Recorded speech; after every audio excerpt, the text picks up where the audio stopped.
ابا، آپ نے کیوں ایسا کیا؟ میں کانپتی آواز کے ساتھ اپنے باپ کی قبر سے لپٹ کر ایسے سوال کر رہی تھی جیسے وہ سن سکتے ہوں۔ ابا، آپ تو میرے سب کچھ تھے، مجھے کیوں چھوڑ دیا؟ آپ کو یوں اچانک نہیں جانا چاہیے تھا۔ میں اس قبر سے لپٹی جا رہی تھی۔ 2 ماہ گزر چکے تھے مگر میرے دل کی گھڑی وہیں رک گئی تھی، اس دن پر جب مجھے میرا باپ چھوڑ کر اس مٹی تلے جا سویا تھا۔ میری آنکھوں میں آنسوؤں کا سمندر تھا۔ میری ماں تو پہلے ہی اس دنیا سے رخصت ہو چکی تھی، اور اب میری دوسری امی کا رویہ ایسا ہو چکا تھا جیسے میں اس گھر کی نہیں، کسی پرائے کی بیٹی ہوں۔ ابا کے ہوتے ہوئے وہ کبھی مجھے برا بھلا نہیں کہتی تھی، کچھ لحاظ، کچھ پردہ باقی تھا، مگر ان کے جانے کے بعد جیسے وہ سب کچھ بھلا بیٹھی ہو۔ وہ ہر روز مجھے تانے دیتی، کاموں پر جھڑکتی، کبھی کھانے کو بھی نہیں دیتی تھی، اور آخرکار میں وہ سب سہتے سہتے خود کو سمیٹتی ہوئی دوپہر کے وقت قبرستان آ پہنچی۔ اس سائے دار درخت کے بیچ وہ قبر جہاں میرا ابا سو رہا تھا، وہ قبر مجھے اپنی طرف کھینچ رہی تھی۔ میں نے قبر کی مٹی کو اپنے ہاتھوں سے سہلایا، خشک مٹی کو صاف کیا، پھر میں پھوٹ پھوٹ کر رو دی، جیسے اندر کی گھٹن نکال رہی ہوں۔ ابا، واپس آ جائیں، مجھے آپ کے بغیر جینا نہیں آتا، میں فریاد کر رہی تھی۔ وقت گزرتا رہا، سورج ڈھلنے لگا اور آسمان پر شام کی نلاہٹ چھانے لگی، پر میرا دل نہیں مان رہا تھا کہ میں ابا کو چھوڑ کر چلی جاؤں۔ مجھے لگتا جیسے وہ آواز دے رہے ہیں، بیٹا مت جاؤ، ابھی کچھ دیر میرے پاس بیٹھو۔ اسی سوچ میں اپنی آنکھیں موندے بیٹھی رہی، اور پھر پتہ نہیں کب میری آنکھ لگ گئی۔ لیکن نیند بھی عجیب تھی، ایسی پرسکون جیسے کوئی میرے سر پر سایہ کر رہا ہو۔ پھر مجھے محسوس ہوا میرے اوپر کوئی چادر ڈال رہا ہے۔ میرے بچپن کی ایک یاد تازہ ہو گئی، جب سردیوں کی راتوں میں بے خبری سے میں لحاف سے باہر نکل جاتی تھی تو ابا چپکے سے میرے کمرے میں آتے، چادر مجھ پر ڈال دیتے اور محبت سے میرا ماتھا چومتے۔ کیا اب بھی وہی کر رہے ہیں؟ میری آنکھوں سے ایک بار پھر آنسو بہنے لگے۔ میں نیند میں کسمسائی اور جیسے ہی آنکھیں کھولی تو میرے رونگٹے کھڑے ہو گئے۔ میرے سامنے ایک نوجوان کھڑا تھا، نہایت حسین چہرہ، آنکھوں میں روشنی اور پورا وجود جیسے نور سے بنا۔ میں گھبرا کر پیچھے ہٹنے لگی، زبان پر چیخ آ ہی جاتی کہ اس نے نرمی سے کہا، ڈرنے کی ضرورت نہیں، میں تمہیں نقصان نہیں پہنچاؤں گا۔ اس کی آواز میں ایسا سکون تھا جیسے کوئی دوست ہو۔ میں اسے دیکھے جا رہی تھی، اچانک اس نے کہا، میں جن زادہ ہوں اور تمہاری تکلیف دیکھ کر یہاں آیا ہوں۔ تمہارا باپ تمہیں میرے حوالے کر کے گیا ہے۔ میری سانس رک گئی۔ کیا تم وہی ہو؟ مجھے ابا جس کے حوالے کر گئے؟ میں کچھ سمجھ نہیں پائی تھی، لیکن اس کے چہرے پر عجیب سی روشنی تھی، جیسے وہ جھوٹ بول ہی نہیں سکتا تھا۔ میرا نام شبنم ہے، میں زیادہ امیر گھرانے سے تعلق نہیں رکھتی۔ میرے ابا ایک فیکٹری میں کام کرتے تھے اور ہر چھٹی پر انہیں شہر آنا پڑتا تھا۔ میری اماں کو جگر کی بیماری تھی، جس کی وجہ سے جب میں 10 سال کی ہوئی تو وہ مجھے چھوڑ کر چلی گئی۔ میں اس وقت بہت چھوٹی تھی، لیکن میرے ابو نے میری دیکھ بھال شروع کی۔ میں اپنے کزنوں کے ساتھ رہتی تھی۔ میرے چچا کی 3 بیٹیاں تھیں جو کہ مجھ سے بڑی تھیں، لیکن وہ اتنی خوبصورت نہیں تھی۔ ایک دن اچانک میری ایک کزن مجھ سے کہنے لگی، تجھے پتہ ہے تیرے ابو نے تیرا رشتہ پکا کر دیا ہے، تیری عمر ہی کیا ہے، تجھے تو پڑھنا لکھنا چاہیے تھا، اب دیکھنا وہ تجھے جلدی خود سے دور کر دیں گے اور تیری شادی کر دیں گے۔ یہ سن کر میں وہیں کھڑی رو پڑی۔ میں نے اس سے کہا، نہیں، ایسا نہیں ہو سکتا، میرے ابا مجھے خود سے دور نہیں کر سکتے، میری تو ابھی شادی نہیں ہوگی، تم جھوٹ بول رہی ہو نا۔ لیکن وہ بولی، تمہیں یاد ہوگا کل رات میرے ابو کے پاس چچا آئے تھے، وہ اسی لیے آئے تھے، انہوں نے ہمیں بتایا کہ تمہارا رشتہ پکا ہو گیا ہے۔ یہ سن کر میں اور بھی زیادہ رونے لگی۔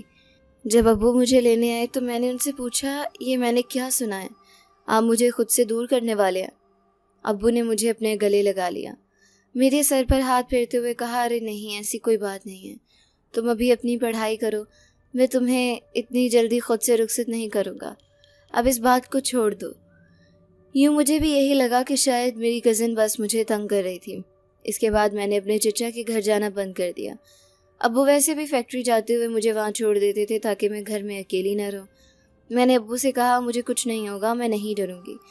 پھر اچانک ابو کو خیال آیا اور انہوں نے مجھے اپنے ایک مولوی دوست کے گھر بھیج دیا۔ انہوں نے کہا، ان کی بھی ایک بیٹی ہے جو بالکل تمہاری طرح ہے، تم وہاں رہ لو، لیکن ہاں، یاد رکھنا انہیں تنگ مت کرنا۔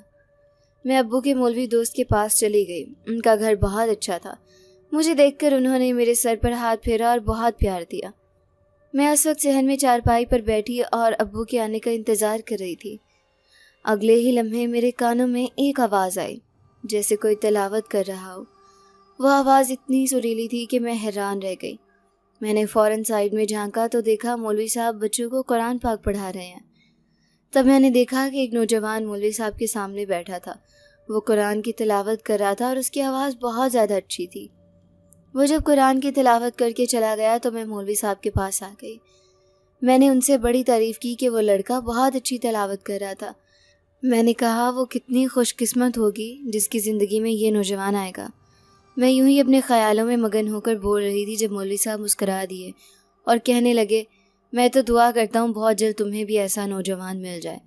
یہ سن کر میں شرما گئی تھی۔ اس دن کے بعد مجھے وہاں جانے کی عادت ہو گئی تھی۔ میں نے ابو سے کہہ دیا تھا کہ مجھے کوئی مسئلہ نہیں ہے، آپ مجھے روزانہ مولوی صاحب کے گھر بھیج دیا کریں۔ ان کی بیٹی سے میری دوستی ہو گئی تھی، اس کا نام شمائلہ تھا۔ وہ فوراً اداس ہو جاتی تھی جب بھی وہ نوجوان مولوی صاحب کے ہاں آتا تھا۔ شمائلہ اداس ہو کر کمرے میں خود کو بند کر لیتی تھی۔ ایک روز میں نے اس سے پوچھا، کیا ہوا ہے؟ کیا اس نوجوان نے تمہیں ڈانٹا ہے جو تم یوں خود کو کمرے میں بند کر لیتی ہو؟ وہ بولی، تمہیں نہیں پتا کہ اصل بات کیا ہے، تم نے اس نوجوان کو دیکھا ہے؟ اس کی بات پر مجھے یاد آیا کہ میں نے تو اسے صرف پیچھے سے دیکھا تھا۔ اس کی پشت ہی مجھے نظر آتی تھی جب وہ مولوی صاحب کو قرآن مجید سناتا تھا۔ میں نے نفی میں سر ہلایا۔ شمائلہ کہنے لگی، ارے وہ تو اس دنیا کا ہے ہی نہیں، تمہیں پتہ ہے وہ اس دنیا کا سچ میں نہیں ہے، وہ بہت خوبصورت ہے، اتنا خوبصورت کہ ہر لڑکی اسے حاصل کرنا چاہے۔ وہ بس اپنی ہی دھن میں بولتی جا رہی تھی جیسے کوئی بہت اچھی بات کر رہی ہو۔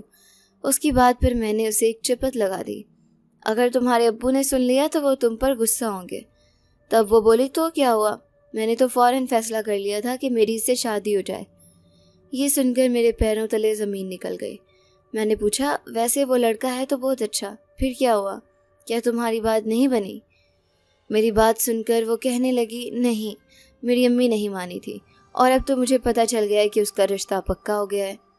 یہ سن کر وہ اور بھی زیادہ رونے لگی۔ وہ کہنے لگی، میں اس لڑکی کو چھوڑوں گی نہیں، مجھے بس پتہ چل جائے کہ آخر اس کا رشتہ کس سے پکا ہو رہا ہے۔ اب مجھے پتہ چلا تھا کہ وہ ہمیشہ اداس کیوں رہتی تھی، لیکن میں اب صرف تسلی ہی دے سکتی تھی۔ میں ہمیشہ اسے دعائیں دیتی تھی۔ تبھی اچانک ایک دن میری نظر اس نوجوان پر پڑی جو پودوں کو پانی دے رہا تھا۔ میں نے سوچا کیوں نہ میں اس سے بات کروں، شاید میں اسے بتا سکوں کہ شمائلہ اس سے بہت محبت کرتی ہے، تم کیوں اسے نہیں اپنا لیتے؟ میں پیچھے جا کر کھڑی ہو گئی تھی۔ وہ یہاں سے جانے والا تھا جب میں نے اسے پکارا، ارے سنو، میری بات سنو۔ میری آواز سن کر وہ رک گیا۔ اگلے ہی پل اس نے اپنا چہرہ اور بھی زیادہ پیچھے پھیر لیا تاکہ میں کہیں اسے دیکھ نہ لوں۔ شاید وہ شرعی پردہ کرتا تھا۔ میں نے کہا، شمائلہ تم سے بہت محبت کرتی ہے، تم اسے اپنا کیوں نہیں لیتے؟ اس کی ماں کو راضی کر لو۔ ابھی میں نے اتنا ہی کہا تھا کہ اچانک اس کے ہاتھ سے وہ پائپ چھوٹ گیا تھا۔ وہ بے رخی سے بولا، آپ کو بیچ میں پڑنے کی ضرورت نہیں ہے، اب میں پہلے سے ہی کسی اور کی امانت ہو چکا ہوں۔ یہ کہہ کر وہ اچانک وہاں سے غائب ہو گیا۔ وہ کہاں گیا تھا مجھے نہیں پتا تھا۔ جب میں نے شمائلہ کو بتایا کہ میں نے تمہاری خاطر اس نوجوان سے بات کرنے کی کوشش کی ہے تو وہ کہنے لگی، اب کچھ نہیں ہو سکتا، میں نے تمہیں پہلے بھی بتایا تھا کہ وہ اس دنیا کا ہے ہی نہیں، وہ اپنی بات کا پکا ہے، وہ کبھی بھی مجھے نہیں اپنائے گا۔ میں بہت زیادہ گھبرا گئی تھی۔ یہ تم کیا ہمیشہ یہی کہتی ہو کہ وہ اس دنیا کا نہیں ہے؟ کیا کوئی اور بھی دنیا ہے؟ تب وہ کہنے لگی، ہاں دنیا ہے ایک، پتہ ہے اس دنیا کی مخلوق ہے وہ، میرے ابا قرآن مجید حفظ کرواتے ہیں۔ یہ سن کر میرے رونگٹے کھڑے ہو گئے تھے، اور پھر جب مجھے پتہ چلا کہ میرے ابو دوسری شادی کرنے والے ہیں اس وقت میں اداس ہو گئی تھی۔ اب تو میں رات بھی وہیں رک جایا کرتی تھی۔ شمائلہ سے میری ایسی دوستی ہو گئی تھی جیسے وہ میری پکی سہیلی ہو۔ ایک روز اچانک میرے ذہن میں خیال آیا اور میں نے اس سے پوچھا، شمائلہ اپنی امی سے پوچھ لو کہ آخر وہ لڑکی کون ہے جو اتنی خوش قسمت ہے جس کے نصیب میں وہ لڑکا ہے۔ تب وہ بے رخی سے بولی، وہ لڑکا نہیں ہے، اسے لڑکا مت کہو، بلکہ وہ تو کوئی اور مخلوق ہے۔ یہ سن کر میرا سر چکرانے لگا۔ میں نے کہا، اب اگر تمہاری اس سے شادی نہیں ہو رہی تو کم از کم اس کے بارے میں ایسی باتیں تو نہ کرو۔ جب وہ میرا مذاق اڑانے لگی اور کہنے لگی، تمہیں جب سچائی پتہ چلے گی نا تو یقین نہیں آئے گا۔ اگلے روز میں اس کے پاس گئی تھی۔ جب اس کے گھر گئی تو وہ مجھ سے منہ موڑ کر پھر رہی تھی۔ اچانک وہ مجھ سے بات کیوں نہیں کر رہی تھی؟ میں اس کی امی سے کہنے لگی، شمائلہ کہاں ہے، وہ باہر کیوں نہیں آ رہی؟ مجھے اس سے ایک بات کرنی ہے، مجھے اس سے پوچھنا ہے کہ آخر وہ لڑکی کون ہے جس کی شادی اس نوجوان سے ہو رہی ہے۔ تب اس کی امی نے کہا، شمائلہ بہت زیادہ بیمار ہے، ابھی تو وہ تم سے نہیں مل سکتی، تم یہاں سے چلی جاؤ۔ میں وہاں سے چلی تو گئی، لیکن اس کے بعد مجھے اپنے ہی گھر رہنا پڑا۔ میری سوتیلی ماں پہلے سے ہی شادی شدہ تھی، جس کا شوہر اسے طلاق دے چکا تھا۔ وہ اپنے 3 بچوں کے ساتھ میرے گھر آ گئی تھی۔ اس کا بڑا بیٹا قاسم مجھ سے تقریباً 8 سال بڑا تھا، جو ہمیشہ میرے آس پاس رہتا۔ وہ مجھے گندی نظر سے دیکھتا تھا۔ اب میں تنگ آ گئی تھی۔ ایک روز میں نے فیصلہ کیا کہ میں کیوں نہ پھر سے شمائلہ کے پاس جاؤں۔ جب اس روز میں شمائلہ کے پاس گئی تو شمائلہ مجھے جھنجھوڑ کے رکھ دیا، کہنے لگی، تمہیں پتہ ہے وہ لڑکی کون ہے جس نے میری خوشیاں اجاڑ دی ہیں؟ یہ سن کر میرے ہوش اڑ گئے تھے۔ میں نے اس سے کہا، ہاں میں جاننا چاہتی ہوں، لیکن تم اتنے غصے میں کیوں ہو؟ تب اگلے ہی پل اس نے فوراً میری بازو پکڑی اور بولی، وہ لڑکی تو تم ہو، تمہیں پتہ ہے تمہارے باپ نے تمہارا رشتہ اس سے پکا کر دیا ہے۔ یہ سن کر تو میرے پیروں تلے زمین نکل گئی تھی۔ اس نے مجھے دھکے دے کر گھر سے نکال دیا تھا اور کہنے لگا، خبردار، وہ آئندہ میرے گھر میں آئی۔ اس روز مولوی صاحب بھی گھر پر نہیں تھے جو یہ تماشا دیکھ سکتے تھے، جبکہ میں تو بت بن گئی تھی۔ مجھے تو یقین نہیں آ رہا تھا کہ یہ سب ہو گیا کیا ہے۔ میں واپس گھر آ گئی تھی۔ گھر آئی تو اچانک سے میرے کمرے میں قاسم آ گیا تھا۔ اس وقت میں اپنی خیالوں میں مگن تھی۔ میں بیڈ پر لیٹی ہوئی تھی۔ قاسم کو دیکھ کر میں نے اپنا دوپٹہ سیٹ کیا اور میں نے غصے سے اس سے کہا، یوں کمرے میں نہیں آتے، کیا تمیز نہیں ہے تمہیں؟ میں نے غصے سے اس سے کہا جب وہ میرے پاس آیا، کہنے لگا، آج تو میں تجھے سبق سکھا کر رہوں گا، دیکھنا کیسے میں تیرے باپ سے تجھے ڈانٹ پڑواؤں گا۔ یہ کہہ کر وہ باہر چلا گیا، جبکہ میں اس کے پیچھے پیچھے بھاگی اور پھر قاسم نے میرے باپ سے جا کر کہا، دیکھیں تو صحیح، آپ کی بیٹی میرے پہ کیسا الزام لگا رہی ہے۔ میں تو اس کا بھائی بن کر اس کے سر پر ہاتھ پھیرا تھا، لیکن اس نے تو مجھ پر الزام لگا لیا اور کہہ رہی ہے کہ میں تو اس کا بھائی نہیں ہوں۔ یہ سن کر تو میرے رونگٹے کھڑے ہو گئے۔ میں نے ابو کو یقین دلوایا، ابو ایسا نہیں ہے، دیکھے نا یہ کیسی باتیں کر رہا ہے۔ لیکن ابو بس خاموش تھے اور کہنے لگے، جا کر اپنے کمرے میں چلی جاؤ۔ ان کی آنکھوں میں میرے لیے ایک عجیب سی ناراضگی تھی۔ مجھ سے برداشت نہیں ہوا تھا۔ میں اب اپنا کمرہ لاک کر کے سوتی تھی۔ میری عزت یہاں محفوظ نہیں تھی، جبکہ مجھے تو شمائلہ کی باتیں رہ رہ کر یاد آ رہی تھی۔ میں رو رہی تھی جب مجھے اچانک سے محسوس ہوا جیسے کسی نے میرے کندھوں پر ہاتھ رکھا ہو۔ میں یہاں وہاں نگاہ دوڑائی، کمرے میں بالکل اندھیرا تھا۔ ایک عجیب سی مہک کا احساس ہوا، جس کے بعد مجھے سکون طاری ہو گیا تھا۔ میں گہری نیند سو گئی تھی۔ میں نے سوچا اگلے روز جا کر ابو سے بات کروں گی کہ آخر شمائلہ مجھ سے یہ کیوں کہہ رہی تھی کہ میرا رشتہ اس نوجوان سے پکا ہوا ہے۔ میں نے ابو کا سامنا کیا اور ان سے پوچھا، جب وہ کہنے لگے، ہاں ایسی ہی بات ہے، میں نے تمہارا رشتہ اس نوجوان کے ساتھ پکا کیا ہے۔ وہ تمہاری ڈھال بنے گا، کیونکہ مجھے نہیں لگتا میں زیادہ دیر تک جی پاؤں گا۔ میں جب تک زندہ ہوں تب تک تم محفوظ رہوگی، میرے مرنے کے بعد کون تمہیں تھامے گا؟ اسی لیے میں نے تمہارا رشتہ پکا کر دیا ہے۔ تمہیں کسی کی امانت بنا کر یہاں سے جانا ہے۔ ابو کی بات پر میں رو کر ان کے گلے لگ گئی۔ نہیں، ایسا مت کہیں، آپ کون سا مجھے چھوڑ کر جا رہے ہیں؟ ایسی باتیں مت کریں۔ وہ مجھے تسلی دینے لگے، کہنے لگے، دیکھو تو صحیح، قاسم تم پر گندی نظر رکھ رہا ہے، مجھے تو تم پر آنکھ بند کر کے بھی بھروسہ ہے، لیکن زمانے والوں کا کیا ہے، وہ تو بس لڑکی پر ہی الزام لگاتے ہیں۔ اسی وجہ سے ہی تو میں نے تمہارا رشتہ پکا کیا ہے۔ لیکن ہاں، یہ بات یاد رکھنا، وہ تمہارا شوہر بن جائے گا اور پھر اس کے بعد وہی تمہارا سب کچھ ہوگا۔ کبھی بھی تم اس کا دل مت دکھانا، اس کو مت چھوڑنا، کیونکہ میں نے اسے تمہارے لیے منتخب کیا ہے۔ میرے ابو مجھے سمجھا رہے تھے، ان کی بات پر میں نے سر ہلا دیا تھا۔ میں نہیں جانتی تھی اس نوجوان کی آخری سچائی کیا ہے، مجھے بس یہ پتا تھا کہ وہ میرے ابو نے میرے لیے چنا ہے تو وہ ٹھیک ہوگا۔ شمائلہ کی باتیں بھی میں بھول چکی تھی۔ دن ایسے ہی گزرنے لگے۔ میرے ابو اس فیکٹری میں کام کرتے تھے۔ اس فیکٹری کا مالک اللہ کو پیارا ہو گیا اور وہ فیکٹری ابو کے نام ہو گئی تھی، کیونکہ اس شخص کا اس دنیا میں کوئی نہیں تھا۔ اب اس فیکٹری کے مالک بن گئے تھے۔ لیکن ایک روز اچانک سے ابو کی بہت زیادہ طبیعت خراب ہو گئی تھی، جس کے بعد امی ابو کو منع کرنے لگیں کہ اب آپ کام پر نہ جائیں، قاسم سب سنبھالے گا، آپ کو آرام کرنے کی ضرورت ہے۔ اور یوں قاسم فیکٹری میں چلا گیا۔ اب وہ 1 مہینے تک گھر میں ہی رہے، زیادہ بیمار ہو گئے تھے کہ پتہ ہی نہیں چل رہا تھا انہیں کیا بیماری ہے، جس کے بعد اچانک سے ابو کا انتقال ہو گیا۔ وہ دن میرے لیے سب سے زیادہ تکلیف دہ دن تھا۔ میں تقریباً 1 مہینہ سوگ میں ڈوبی رہی تھی۔ مجھے یہ سچائی ہضم نہیں ہو رہی تھی۔ اب میں جان گئی تھی کہ اب کوئی نہیں ہے جو میرا سہارا بنے گا۔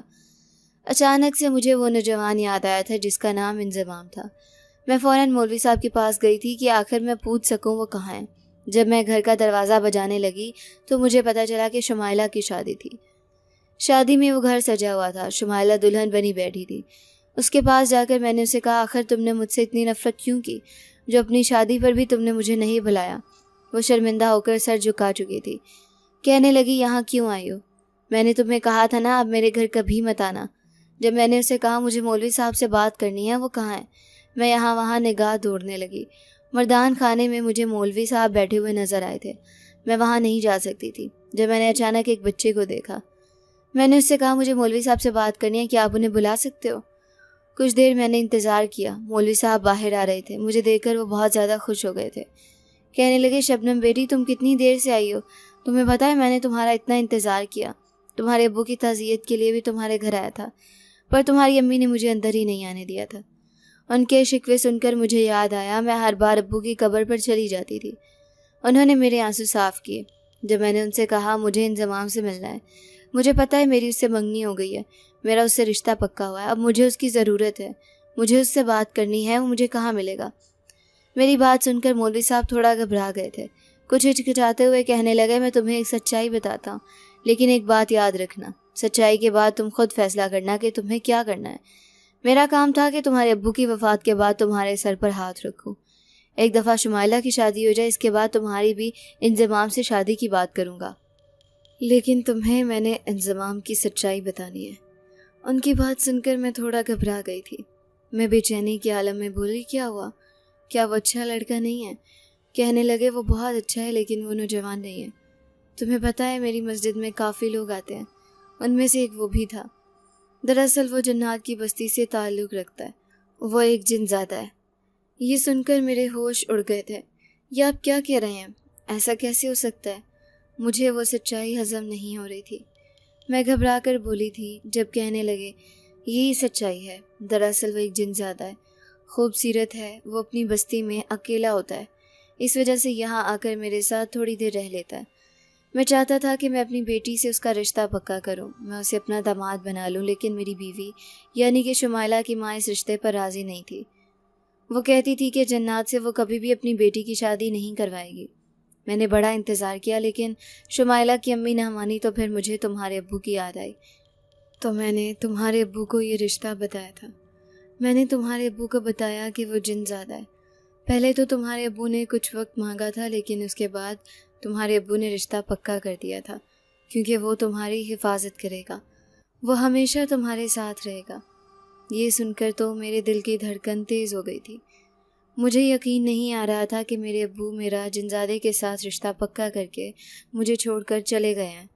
جب کہنے لگے، تمہارے ابو جب بیمار تھے انہوں نے مجھے بلایا تھا اور کہا تھا کہ جنزادے سے کہنا میرے مرنے کے بعد میری بیٹی کو تنہا مت چھوڑنا، اور اس وجہ سے میں نے جنزادے سے کہہ دیا تھا کہ میں تم دونوں کی شادی کر دوں گا۔ وہ گھبرا کر سر جھکا کر بولے تھے۔ جب میں نے ان سے پوچھا کہ پھر وہ کہاں ہے، وہ مجھے نظر کیوں نہیں آ رہا، بولے دراصل وہ اپنی بستی چلا گیا ہے، اب مجھے نہیں پتا وہ کب آئے گا۔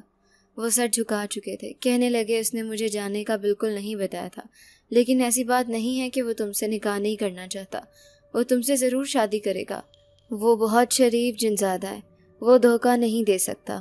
انہوں نے مجھے تسلی دی تھی۔ وہ وہاں سے چلے گئے تھے اور میں بھی ادھر سے اپنے گھر آ گئی تھی، پر میں جیسے ہی گھر گئی تھی اچانک سے رات کے وقت کچن میں پانی بھرنے گئی۔ مجھے ایسا لگا جیسے کوئی مجھ سے جان بوجھ کر ٹکرایا ہو۔ وہ اور کوئی نہیں بلکہ قاسم تھا، جس نے مجھے سختی سے دبوچ لیا تھا۔ میں ایک جھٹکے سے اس سے الگ ہو گئی تھی اور پھر اس کے منہ پر تھپڑ مار دیا تھا جب وہ چیخنے لگا۔ اچانک سے امی بھی آ گئی تھی۔ امی نے ہم دونوں کو ساتھ دیکھا تو چیخ کر بولی، یہاں کیا ہو رہا ہے؟ میں نے امی کو یقین دلایا، دیکھیے امی یہ کیا کر رہا تھا؟ انہوں نے خود پوچھا، یہ کیا کر رہا تھا؟ مجھے یقین نہیں تھا کہ یہ میرے ساتھ ایسے کرے گا۔ میں رو رو کر ان سے کہہ رہی تھی۔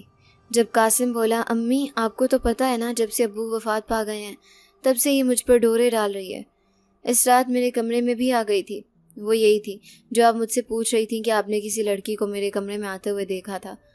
یہ سن کر میرے ہوش اڑ گئے تھے۔ مجھے اچھی طرح پتہ تھا کہ قاسم کا کمرہ اوپر تھا اور اس کے کمرے کا دروازہ باہر کو کھلتا تھا۔ روز رات کو مجھے کسی لڑکی کی آوازیں آتی تھیں، اور یہ بات سچ تھی کہ وہ لڑکی اور کوئی نہیں بلکہ قاسم کی گرل فرینڈ تھی، جو رات کے اندھیرے میں اس کے پاس جاتی تھی اور صبح فجر سے پہلے نکل جاتی تھی۔ جب امی نے یہ سنا تو مجھ پر تھپڑوں کی برسات کر دی۔ بد کردار لڑکی، ابھی تو تیرے باپ کی قبر کی مٹی بھی خشک نہیں ہوئی کہ تو نے اپنے اصلی کرتوت دکھانا شروع کر دیے۔ میرے بیٹے پر تو ڈوڑے ڈالے گی، تیری تو میں دھجیاں بکھیر دوں گی۔ وہ مجھے بار بار بس مارے جا رہی تھی۔ اگلے ہی پل قاسم نے انہیں روک لیا تھا۔ ایسا مت کرے امی، یہ ہے تو میری بہن ہی نا، میں نے تو بس اس کا خیال رکھا، اس کے سر پر ہاتھ رکھا۔ اگر یہ میرے بارے میں ایسا سوچتی ہے تو یہ اس کی غلطی ہے، میں اسے معاف کر دیتا ہوں، لیکن ایسا مت کرے۔ امی مجھ سے الگ ہوئیں جبکہ قاسم نے اگلے ہی پل میری کمر میں ہاتھ ڈال کر باندھ لیا تھا۔ وہ مجھے ایسے چھو رہا تھا جیسے اس کے ہاتھ کوئی سونے کی چڑیا آ گئی ہو۔ میں تڑپ کر اس سے الگ ہوئی تھی اور نفرت بھری نگاہ سے اسے دیکھ رہی تھی۔ امی چلی گئیں تو وہ فوراً کہا لگا کر بولا، میں کہنے لگا تھا کہ تم مجھے میری امی کے سامنے گرا دو گی۔ اب دیکھ لیا نا، میں نے تمہاری عزت کی دھجیاں بکھیر دی ہیں۔ اگر چاہتی ہو نا کہ تمہاری عزت برقرار رہے تو بس میں جو کہوں وہ کرتی جاؤ، چلو میرے ساتھ۔ یہ سن کر تو میرے رونگٹے کھڑے ہو گئے تھے۔ اگلے پل میں نے اسے سختی سے کاٹ دیا تھا، اس کی چیخ نکلی تھی، لیکن اس کے بعد میں وہاں رکی نہیں تھی بلکہ وہاں سے دوڑ لگا دی تھی۔ میں نے گھر کا دروازہ کھولا اور بس بھاگتی جا رہی تھی۔ مجھے نہیں پتا تھا کہ میں کہاں جا رہی ہوں۔ اچانک مجھے قبرستان کا راستہ یاد آیا تو میں قبرستان کے اندر چلی گئی تھی۔ حالانکہ قبرستان تو باہر سے بند تھا، میں بس ایک کونے میں بیٹھ کر آہیں بھر رہی تھی کہ میں کہاں جاؤں۔ مولوی صاحب یاد آئے تو میں فوراً ان کے گھر چلی گئی۔ رات کے وقت جب انہوں نے مجھے دیکھا، میری حالت دیکھی تو ان کے دل میں میرے لیے ترس آ گیا۔ میں نے ان سے کہا بس آج رات کے لیے مجھے رکنے دیں۔ ان کی منتیں کر رہی تھی، کہنے لگی ایسی باتیں کیوں کر رہی ہو، تم تو جب بھی آ سکتی ہو، تمہارا اپنا گھر ہے، میں نے تمہیں کب روکا۔ انہوں نے مجھے اندر بلا لیا تھا۔ اگر شمائلہ یہاں ہوتی تو وہ ضرور مجھے دھکے دے کر گھر سے پھر سے نکال دیتی۔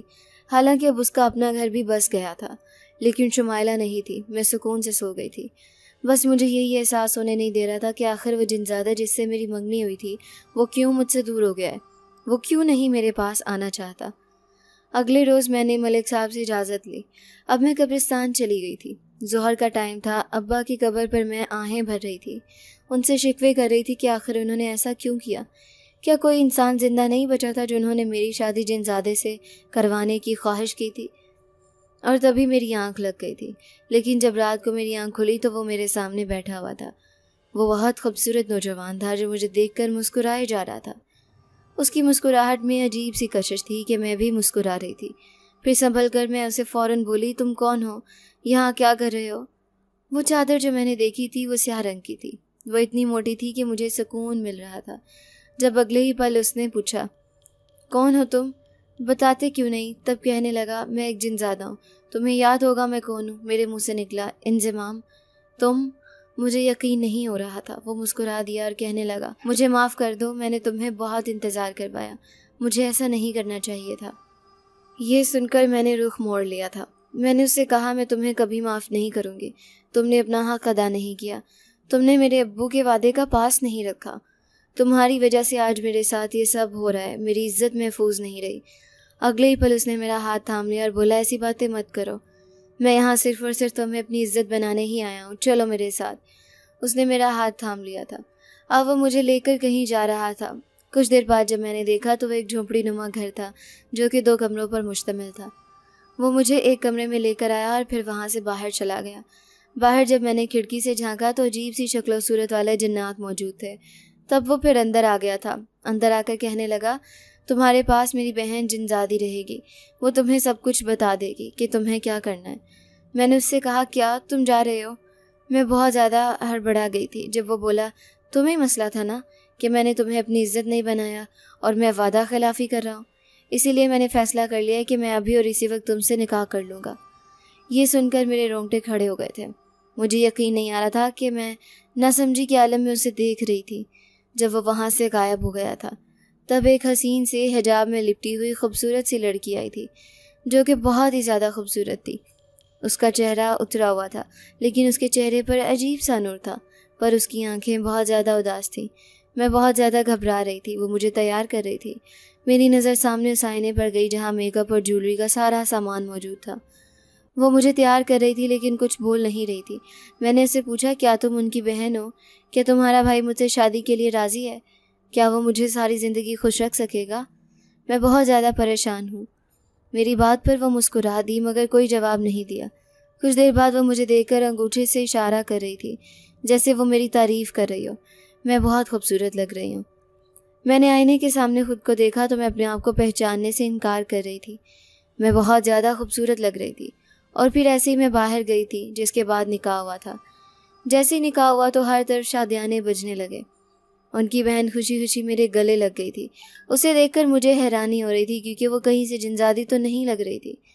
جنزادہ میرے پاس آیا، مجھ سے کہنے لگا، مبارک ہو، تمہارا نکاح ہو گیا، اب تمہیں کوئی مسئلہ نہیں ہوگا۔ جب میں نے اسے کہا، تم یہ نکاح اس لیے کر رہے ہو کیونکہ میں نے تم سے شکوہ کیا تھا، تو وہ کہنے لگا، ایسی بات نہیں ہے، میں یہاں اپنی بستی میں کسی مقصد کے لیے آیا تھا، اور پھر مجھے پتہ چلا کہ کوئی مجھے یاد کر رہا ہے۔ تم جب مجھے یاد کرتی تھی تب مجھے محسوس ہوتا تھا جیسے وہ تم ہی ہو، لیکن مجھے ایک ذمہ داری نبھانی تھی جس کی وجہ سے میں تمہارے پاس نہیں آ سکا۔ یہ سن کر میں تھوڑی دیر خاموش ہو گئی۔ جب وہ چلا گیا تو میں نے اس کی بہن کو اپنے پاس بلایا اور اس سے کہا، کیا تمہارا بھائی سچ کہہ رہا ہے؟ اس نے سر ہلا دیا۔ مجھے بہت زیادہ بے چینی ہو رہی تھی۔ وہ کیوں نہیں بولتی تھی؟ میں نے اس سے پوچھا، تم بولتی کیوں نہیں ہو؟ تب وہ سر جھکا چکی تھی۔ پھر اس نے نہیں کہا، صرف اشارہ کیا تھا۔ میرے تو ہوش اڑ گئے تھے۔ اس کا مطلب تھا کہ انضمام کی بہن بول نہیں سکتی تھی۔ میں بہت زیادہ پچھتانے لگی تھی۔ میں نے اس سے معافی مانگی، مجھے معاف کر دو، مجھے پتا ہوتا تو یوں تمہارا دل نہ دکھاتی۔ وہ مسکرا کر اشارے سے بتانے لگی، کوئی بات نہیں۔ کچھ دیر بعد جنزادہ میرے پاس آیا اور بولا، آؤ میں تمہیں تمہارے گھر لے جاؤں۔ اس کی بات پر میرے ہوش اڑ گئے۔ میں نے فوراً اس سے کہا، میرا گھر نہیں ہے، وہ میرے ابو جس دن مرے تھے اس دن وہ میرا گھر نہیں رہا تھا، میں وہاں نہیں جاؤں گی۔ وہ بولا، تمہیں وہاں جانا پڑے گا، میں تمہیں یہاں نہیں رکھ سکتا، کیونکہ ادھر کافی ایسے جنات ہیں اور وہ تمہیں محسوس کر کے نقصان پہنچا سکتے ہیں۔ اگر مجھے تمہاری حفاظت کرنی ہے تو وہ تمہاری اپنی بستی ہے، چلو میرے ساتھ۔ اس نے میرا ہاتھ تھام لیا، پھر وہ مجھے اپنے ساتھ لے کر میرے ہی گھر آ گیا تھا۔ میں اپنے کمرے میں موجود تھی۔ میں بہت زیادہ گھبرا رہی تھی کہ اگر امی کو پتہ چل گیا کہ میرے ساتھ کوئی لڑکا ہے تو وہ میری جان لے لیں گی۔ میں یہ سوچ کر بہت زیادہ گھبرا رہی تھی۔ جب اس نے مجھے تسلی دی، کہنے لگا، اگر تمہیں اس بات کی پریشانی ہے کہ سب کو پتہ چل جائے گا تو تم بے فکر رہو، کسی کو نہیں پتا کہ تمہارے ساتھ میں ہوں، یہاں تک کہ کوئی ہمارے کمرے میں بھی نہیں آئے گا۔ رات ہونے والی تھی جب جنزادہ میرے ساتھ بیڈ پر آ گیا تھا۔ میں فوراً بیڈ سے اٹھ گئی تھی۔ اس نے دوسری طرف منہ کر لیا تھا۔ میں مانتی تھی کہ وہ میرا شوہر بن گیا ہے، لیکن ابھی تک مجھے یہ سچائی تسلیم نہیں ہو رہی تھی۔ وہ دوسری کروٹ لے کر سو گیا تھا۔ جب مجھے محسوس ہوا کہ وہ سچ میں سو گیا ہے تو میں بھی اس کے پاس آ کر لیٹ گئی۔ پھر اچانک سے مجھے ایسا محسوس ہوا جیسے کسی نے میرے اوپر لحاف دیا ہو۔ میں نیند سے اٹھ گئی تھی۔ جنزادے کو اپنے قریب دیکھ کر میرے دل کی دھڑکن تیز ہو گئی تھی۔ اتنے میں دروازہ بجنا شروع ہو گیا۔ کوئی زور زور سے دروازہ پیٹ رہا تھا۔ شبنم، دروازہ کھول، لگتا ہے تو آ گئی ہے، تجھے کیا لگا کہ ہمیں پتہ نہیں چلے گا؟ دروازہ کھول شبنم۔ یہ میری امی کی آواز تھی جو دروازہ بجا رہی تھی۔ اگلے ہی پل وہ قاسم سے بولی، جا دروازے کی چابی لے آ، ابھی دیکھنا میں اسے کیسے پکڑتی ہوں۔ یہ سن کر تو میرے چہرے کا رنگ اڑ گیا تھا، جبکہ جنزادہ آرام سے میٹھی نیند سو رہا تھا، جیسے اسے کوئی فرق ہی نہیں پڑ رہا ہو۔ میں اسے جگانے کی بار بار کوشش کر رہی تھی، اتنے میں دروازہ کھل گیا تھا۔ امی نے جب دروازہ کھولا تو ایک نظر مجھے دیکھنے لگی۔ وہ زہریلی نظروں سے مجھے ہی گھور رہی تھی، اور پھر کہنے لگی، اب تو رات ہو گئی ہے نا، میں تجھے کل بتاتی ہوں۔ یہ کہتے ساتھ اس نے دروازہ بند کر دیا تھا، جبکہ میری نظر رہ رہ کر جنزادے پر جا رہی تھی۔ مجھے ابھی تک سمجھ نہیں آ رہی تھی کہ امی نے جنزادے کو کیوں نہیں دیکھا تھا۔ اتنے میں وہ اٹھ بیٹھا تھا، مسکرا کر میری طرف دیکھنے لگا اور بولا، تمہیں کیا لگا تھا وہ مجھے دیکھ لے گی؟ تم شاید بھول رہی ہو، میں تم جیسا انسان نہیں ہوں، میں جنزادہ محبوب ہوں۔ لیکن میں جب صبح نیچے گئی تھی تو قاسم نے پھر سے مجھے چھیڑنے کی کوشش کی تھی، پر اس سے پہلے کہ وہ میرے قریب آتا اگلے ہی پل اچانک سے کچن کے برتن گرنے لگے تھے۔ برتنوں میں توڑ پھوڑ شروع ہو گئی تھی۔ وہ کوئی اور نہیں بلکہ وہ جنزادہ تھا جو اپنے جادو کے ذریعے برتنوں کو گرا رہا تھا۔ برتنوں کا شور سن کر قاسم کی تو آنکھیں پھٹی کی پھٹی رہ گئی تھی۔ یہ کیا ہو رہا ہے؟ لگتا ہے زلزلہ آ رہا ہے۔ وہ یہ کہتے ساتھ باہر چلا گیا تھا۔ امی سے کہنے لگا، امی بہت زیادہ زلزلہ آ رہا ہے، ان کے سارے برتن نیچے گر کر چکنا چور ہو گئے ہیں، جبکہ میں بالکل خاموش تھی۔ پر امی کہنے لگی، کیسی باتیں کر رہی ہو؟ زلزلہ تو نہیں آیا ہوتا تو محسوس بھی ہوتا۔ امی نے جلدی سے ٹی وی آن کیا، وہاں جا کر خبریں سنی تھی، لیکن کہیں بھی یہ خبر نہیں آ رہی تھی کہ زلزلہ آیا ہے۔ وہ تو بس قاسم کو ہی برا بھلا کہنے لگی تھی۔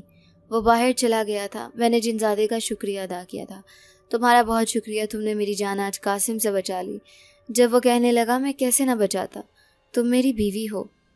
ابھی تو میں نے صرف تمہاری جان بچائی ہے، اب جب میں اس کی جان لوں گا نا، اس کے بعد مجھے پورا شکریہ کہنا۔ وہ جذباتی ہو کر بول رہا تھا۔ اس کی بات پر میرا دل دہل کر رہ گیا تھا۔ میں نے اس سے کہا ایسا مت کرنا، ایسا کرو گے تو وہ پھر مر جائے گا اور پھر تم پکڑے جاؤ گے۔ جب کہنے لگا میں جن زیادہ ہوں، مجھے کچھ نہیں ہو سکتا، میں وہی کروں گا جو ٹھیک ہوگا۔ وہ یہ کہہ کر وہاں سے غائب ہو گیا تھا۔ وہ ٹھیک رات کے وقت آتا تھا اور صبح سویرے چلا جاتا تھا۔ دوپہر کو وہ اپنی بستی میں چلا جاتا تھا۔ پھر ایک روز مجھے اس کی بہن یاد آئی تو میں نے اس سے پوچھا، تمہاری بہن کیوں نہیں بولتی؟ آخر اسے کیا ہوا ہے؟ یہ سن کر تو اس کی آنکھوں میں خون اتر آیا تھا، جیسے میں نے کوئی غلط سوال کر لیا ہو۔ اس کے بعد میں نے اسے کبھی بھی کوئی سوال نہیں کیا تھا۔ پھر ایک دفعہ وہ رات کے وقت آیا تو اس کے پاس ایک فائل تھی۔ میں نے اسے پوچھا یہ فائل کس چیز کی ہے؟ جب وہ بولا تمہارے سائن چاہیے ان فائلز میں، سائن کر لو اور اس کے بعد میرا آدھا کام ہو جائے گا۔ یہ سن کر میں گھبرا گئی تھی۔ میں نے اسے کہا نہیں، پہلے تم مجھے بتاؤ یہ فائل کیا ہے؟ جب کہنے لگا یہ اس فیکٹری کے کاغذات ہیں جس پر تمہارے سوتیلے بھائی قاسم نے قبضہ کر لیا ہے۔ یہ سن کر تو میری روح کانپ اٹھی تھی۔ مجھے یقین نہیں آ رہا تھا جب بولا اب جلدی سے اس فائل پر سائن کر دو اور اس سے ساری پراپرٹی پھر سے تمہارے نام ہو جائے گی۔ میں نے سائن کر لیے تھے۔ کہنے لگا اب تم فیکٹری میں آرام سے جا سکتی ہو کیونکہ اب وہ فیکٹری تمہاری ہے، اس پر تمہارا ہی حق بنتا ہے۔ یہ سن کر میں گھبرا گئی۔ میں نے اسے کہا قاسم مجھے نقصان پہنچا سکتا ہے، میں اس فیکٹری میں نہیں جاؤں گی۔ جب کہنے لگا کیا تمہیں میری بات کا یقین نہیں ہے؟ اس نے میرے ہاتھ پر ہاتھ رکھا۔ اگلے روز میں تیار ہو کر فیکٹری چلی گئی تھی۔ میں قاسم کے آنے سے پہلے ہی آفس کی سیٹ پر بیٹھ گئی تھی۔ جب قاسم نے مجھے دیکھا تو مجھ سے پوچھنے لگا تمہاری ہمت کیسے ہوئی؟ تم یہاں کیا کر رہی ہو؟ مجھے جیسے جنزادے نے کہا تھا میں نے ویسے ہی کیا۔ میں نے اسے دھو ٹوک لہجے میں کہا یہ فیکٹری میری ہے، یہ میرے باپ کی ملکیت ہے، تم اس پر ناجائز قبضہ کر رہے ہو۔ میری بات پر وہ ہنسنے لگا تھا اور کہنے لگا تم شاید بھول رہی ہو، تمہارے باپ کی وفات کے بعد یہ فیکٹری میرے نام ہو گئی تھی۔ اگر یقین نہیں آتا تو ان فائلز پر میرے سائن دیکھ لو۔ میں مسکرا دی تھی اور میں نے اسے کہا دکھا دو۔ وہ فائلز لے کر آیا اور جب اس نے مجھے سائن دکھائے، وہ سائن تو اس کے تھے ہی نہیں، وہ تو میرے سائن تھے۔ اس کے سر پر جیسے کوئی قیامت گر گئی ہو۔ وہ وہاں سے واپس چلا گیا۔ یقیناً وہ گھر گیا تھا اور امی کو بتانے والا تھا، لیکن میں بالکل پرسکون تھی۔ اب کوئی بھی مجھے اس فیکٹری سے نہیں نکال سکتا تھا۔ اور پھر اس کے بعد اچانک رات کے وقت میں فیکٹری سے جیسے ہی گھر آئی، مجھے اپنے کمرے میں عجیب سی بو محسوس ہوئی۔ جب مجھے پتہ چلا کہ یہ تو مٹی کا تیل ہے تو میرے رونگٹے کھڑے ہو گئے۔ پر اس سے پہلے کہ میں کچھ کرتی، اچانک میری نظر کھڑکی کے پار کھڑے قاسم پر گئی۔ وہ عورت جسے میں ماں سمجھتی تھی اس طرح گر جائے گی، اور قاسم جو شیطانی نظروں سے مجھے گھور رہا تھا، اس کے ہاتھ میں ماچس کی تیلی تھی اور پھر اس نے آگ جلائی اور وہ تیلی اندر پھینک دی۔ ہر طرف آگ لگ گئی، پر مجھے پتا تھا جنزادہ مجھے بچا لے گا۔ اگلے ہی پل میری چیخ ابھی نہیں نکلی تھی کہ جنزادے نے مجھے اپنے حصار میں لے لیا تھا۔ چادر اس نے میرے اوپر ڈال دی تھی اور پھر مجھے وہاں سے لے کر باہر نکل آیا، لیکن اگلے ہی پل مجھے فرش پر بٹھا کر میری سوتیلی ماں اور قاسم کو کھڑکی سے دھکا دے کر وہ کمرے میں پھینک چکا تھا، جو چیخ رہے تھے، کہہ رہے تھے ہمیں بچاؤ ہمیں بچاؤ، لیکن انہیں کوئی بھی بچانے والا نہیں تھا۔ اس وقت میری سوتیلی ماں کے باقی دونوں بچے اپنے ننیال تھے کیونکہ انہیں چھٹیاں تھیں۔ میں نے جنزادے سے کہا ہمیں ایسا نہیں کرنا چاہیے، انہیں باہر نکال دو، ان کی اتنی بڑی سزا نہیں ہو سکتی۔ جب وہ کہنے لگا اگر میں نے انہیں باہر نکال دیا تو آگے جا کر یہ تمہاری زندگی جہنم بنا دیں گے، میں کب تک تمہیں بچاتا رہوں گا؟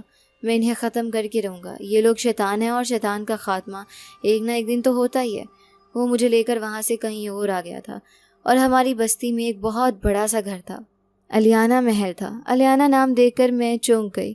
میں نے اس سے پوچھا یہ الیانہ کون ہے؟ جب کہنے لگا میری بہن کا نام الیانہ ہے، یہ محل میں نے اس کے نام کیا تھا، وہ یہاں آتی رہتی تھی۔ یہ سن کر مجھے یقین نہیں آ رہا تھا۔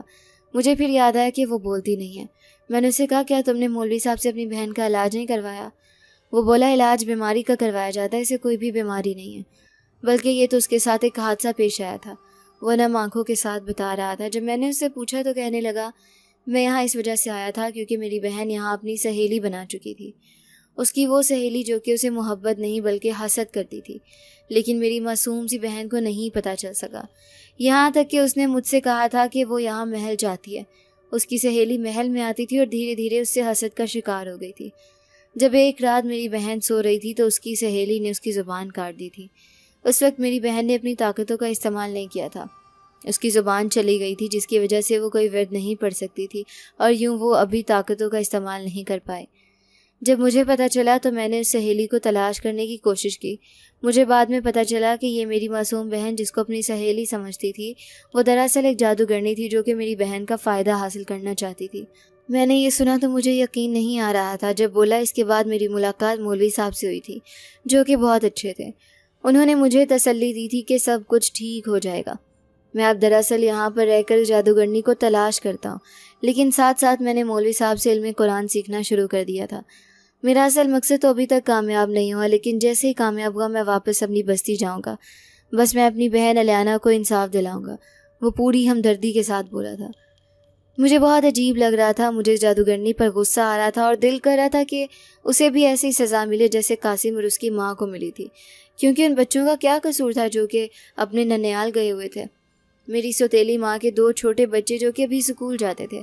جنزادے نے فوراً ہی ان کا خرچہ اٹھانے کا فیصلہ کیا تھا۔ جنزادہ انہیں جب اس گھر لایا تو انہیں بتا دیا تھا کہ وہ ان کی ماں اور بھائی حادثے کا شکار ہو گئے ہیں اور اللہ کو پیارے ہو گئے ہیں۔ وہ دونوں بچے رونے لگے تھے۔ مجھے تو جنزادے نے یہ سچائی بھی بتائی تھی کہ میرے ابو مجھے چھوڑ کر گئے تھے، کیونکہ اس عورت نے اپنے بیٹے کے ساتھ مل کر میرے ابو پر جادو کروایا تھا اور میرے ابو ایسی بیماری کا شکار ہوئے تھے جس کی تشخیص نہیں ہو سکی تھی۔ میں جنزادے کے ساتھ اب آرام کی زندگی بسر کر رہی تھی۔ مجھے کسی چیز کی بھی فکر نہیں ہوتی تھی۔ وہ میرا بہت خیال رکھتا تھا۔ اس کی بہن سے میری بہت اچھی دوستی ہو گئی تھی، جس کے ساتھ جو ہوا اس کو میں کبھی بھی بھلا نہیں سکتی تھی۔ مجھے ہمیشہ اس پر ترس آتا تھا اور دل سے اس جادوگرنی کے لیے بد دعا نکلتی ہے۔ وہ بھی ایک انسان تھی، لیکن آج کل انسانوں سے زیادہ جنات نیک دل اور ہمدرد ہوتے ہیں۔ اس بات کا تو مجھے احساس ہو گیا تھا کہ اس کی بہن نے جس سے دوستی کی وہ جادوگرنی تھی اور ایک انسان تھی جس نے اس کی زندگی برباد کر دی، جبکہ یہ جان کر بھی جنزادہ کتنے اچھے دل کا مالک ہے جو وہ میری حفاظت اور میری عزت کی خاطر مجھ سے نکاح کر چکا ہے، جبکہ وہ جانتا ہے کہ میں بھی ایک انسان ہوں۔ اگر وہ چاہتا تو نفرت کی آڑ میں مجھ سے بدلہ لے سکتا تھا، لیکن اس نے ایسا نہیں کیا۔